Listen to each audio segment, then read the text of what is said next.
ازيكم يا بنات، عاملين ايه؟ يا رب تكونوا بخير. هنعمل النهارده مع بعض صلوا على الرسول الاول وصفه الليمون المعصفر. زي ما انتوا شايفين كده سلقت الليمون بتاعي. الليمون بتاعي بيكون حجمه كبير كده زي ما انتوا شايفين.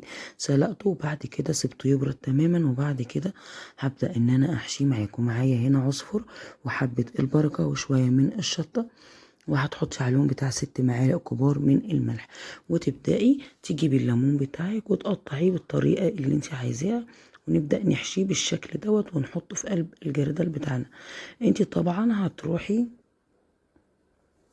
عند العطار وهتقولي له عايزة خلطة الليمون المعصفر، هيديها لك. بتبقى عبارة عن عصفر وحبة البركة، وبتبقى شطة. لو انت مش عايزة الشطة ينفع نستغنى عنها.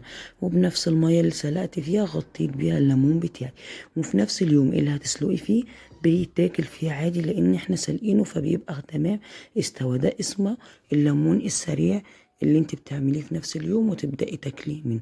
لو الوصفة عجبتكم ما تنسونيش في اللايك.